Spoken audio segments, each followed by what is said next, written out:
Everyone, કેમ છે બધા? આશા રાખું છું કે બધા સારા હશો. આજના આપણા વિડીયોમાં આપણે ક્લાસ 12ની જે ગુજરાતીની જીએસઈબી બોર્ડની ઇંગ્લિશ મીડિયમ માટે જે બોર્ડ એક્ઝામની પેટર્ન કઈ રીતે આવશે તેના પર આપણે ડિસ્કસ કરવાના છીએ. કુલ આપણા પ્રશ્નપત્રમાં 5 વિભાગ હશે: પદ્ય વિભાગ, ગદ્ય વિભાગ, વ્યાકરણ વિભાગ, અર્થગ્રહણ, લેખન સજ્જતા અને લેખન સજ્જતા વિભાગ. આ 5 જે છે 20-20 માર્કના રહેશે. હવે આપણે પ્રશ્નપત્રનું માળખું આપણે જોઈ લે કઈ પ્રમાણે પ્રશ્નપત્ર આવે. હવે જે આપણો વિભાગ એ અને વિભાગ બી બંનેનો જે ફોર્મેટ સેમ રહેશે. એટલે વિભાગ એ શું છે? આપણો પદ્ય વિભાગ, એટલે કે જે આપણે કાવ્ય અને પોમ એ ટાઈપના જે હોય છે તે આવશે. અને ગદ્ય વિભાગ જે આપણે સ્ટોરી ટાઈપના એ બધા હોય છે તે વિભાગ બીમાં પ્રશ્નો આવશે. હવે આપણે ચર્ચા કરીએ તો પ્રશ્ન નંબર 1 થી 5 એમાં શું હશે? આપણા MCQ આપેલા હશે, એમાંથી આપણા આન્સર જે સાચો છે તેને લખવાનો રહેશે. પ્રશ્ન નંબર 6 થી 9માં આપણે જે સાચી જોડણી હશે તેને જોઈન કરી, જેમ કે ચેપ્ટરનું નામ છે, સાહિત્ય પ્રકાર છે અથવા લેખક કયા છે એના ઉપર રહેશે. પ્રશ્ન નંબર 10 થી 12 જે છે તેમાં પણ એક વાક્યમાં જવાબ લખવાના છે. પ્રશ્ન નંબર 13 થી 15 3 પ્રશ્ન હશે, એમાંથી કોઈ પણ 2 પ્રશ્ન છે આપણે સોલ્વ કરવાના છે. ઠીક છે. પ્રશ્ન નંબર 16 થી 17 એટલે 2 પ્રશ્ન હશે, એમાંથી આપણે કોઈ પણ એક જ પ્રશ્ન સોલ્વ કરવાનો છે. સેમ ઇજ પ્રમાણે સેક્શન બીમાં આપણે આ પ્રશ્ન નંબર 18 એટલે 34 આ પ્રમાણે જ રહેશે. બરોબર છે. હવે આપણે જોઈએ દ્રષ્ટિ કરીએ વ્યાકરણ વિભાગ કઈ રીતે આવશે.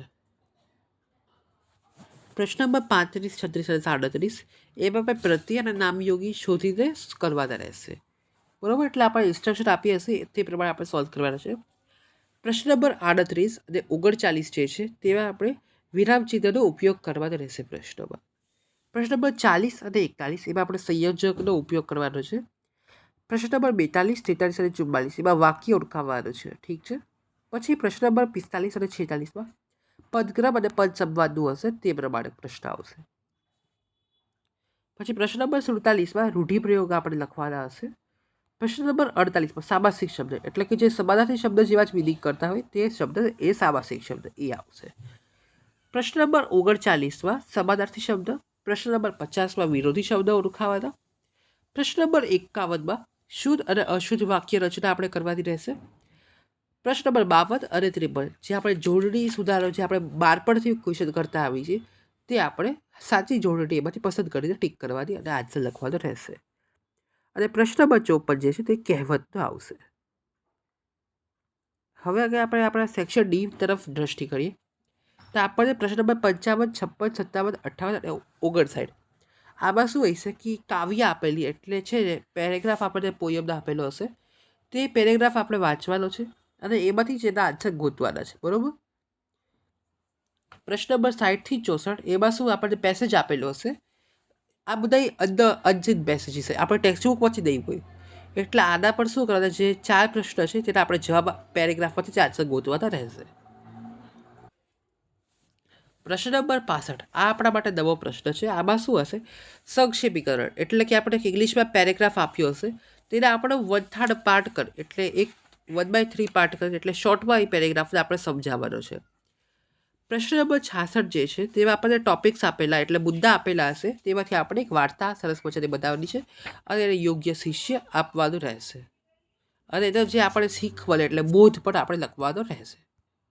હવે આપણા ગુજરાતી જે સૌથી છેલ્લું સેક્શન જેમાંથી આપણે માર્ક સારા સ્કોર કરી શકીએ છીએ તેમાં શું છે કે પ્રશ્ન નંબર 67 અને 67 આ બંનેના ઓપ્શનમાં વિચાર વિસ્તાર આપણને આપેલા છે. કોઈ પણ એક વિચાર વિસ્તારનો આપણે ડિટેલમાં એક્સપ્લેન કરવાનું રહેશે. બરોબર.